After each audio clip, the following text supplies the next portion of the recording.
PMC നടപ്പിലാക്കാൻ കേരളത്തിനുമേൽ സമ്മർദ്ദവുമായി കേന്ദ്ര സർക്കാർ. തുടർ നടപടികളുമായി മുന്നോട്ടു പോകാൻ നിർദ്ദേശിച്ച് കേന്ദ്ര വിദ്യാഭ്യാസ സെക്രട്ടറിയുടെ കത്ത്. പദ്ധതി മരവിപ്പിച്ചെന്ന് ചൂണ്ടിക്കാട്ടി സംസ്ഥാനം കത്തയച്ചിരിക്കുകയാണ് പുതിയ നിർദ്ദേശം. ഗോപാൽ ശീലാസനിൽ വിവരങ്ങളുമായി ചേരുകയാണ്. ഗോപാൽ, കഴിഞ്ഞ സർക്കാരിന്റെ കാലത്ത് ഏറ്റവും വലിയ വിവാദങ്ങൾക്ക് വഴിവെച്ച ഒന്നാണ് PMC. പുതിയ സർക്കാരിന് ഇതിലൊരു തിരഞ്ഞെടുപ്പ് വേണ്ടിവരും. തീർച്ചയായിട്ടും ആ കഴിഞ്ഞ സർക്കാരിൻ്റെ കാലത്ത് ഏറ്റവും കൂടുതൽ വിവാദങ്ങൾക്ക് തിരികൊളുത്തിയ ഒരു കാരണമായിരുന്നു PMC ഒപ്പിട്ടതും അതുമായി ബന്ധപ്പെട്ട LDFിനുള്ളിൽ തന്നെ ഉണ്ടായ പടലപ്പിടക്കവും പിന്നീട് അതിൽ നിന്ന് പിൻവലിയാനുള്ള CPMന്റെ തീരുമാനവും എല്ലാം തന്നെ വലിയ ചർച്ചയായതാണ്. ഇപ്പോൾ വീണ്ടും PMC വിഷയത്തിൽ കേന്ദ്രത്തിൻ്റെ ഭാഗത്ത് നിന്ന് ഒരു ഇടപെടൽ ഉണ്ടായിരിക്കുകയാണ്. കേന്ദ്ര സർക്കാർ ഉടൻ തന്നെ ഈ PMC നടപടികളുമായി സംസ്ഥാനങ്ങൾ മുന്നോട്ട് പോകണമെന്ന് ചൂണ്ടിക്കാട്ടിക്കൊണ്ട് കേരളത്തിനും പശ്ചിമ ബംഗാളിനും തമിഴ്നാടിനും ഔദ്യോഗികമായി തന്നെ കത്തയച്ചിരിക്കുകയാണ്.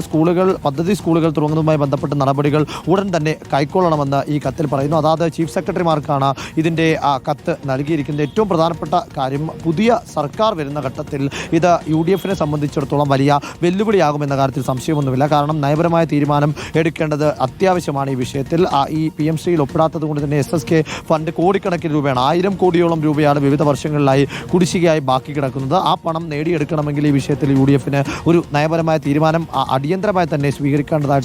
ആ തീരുമാനം ബന്ധപ്പെട്ട് ഇപ്പോൾ തന്നെ അധ്യാപക പരിശീലനം അടക്കമുള്ള കാര്യങ്ങൾ മുടങ്ങിക്കിടക്കുന്ന സാഹചര്യം കൂടിയുണ്ട്. എന്തായാലും പുതിയ സർക്കാരിന് അതൊരു വെല്ലുവിളിയായി.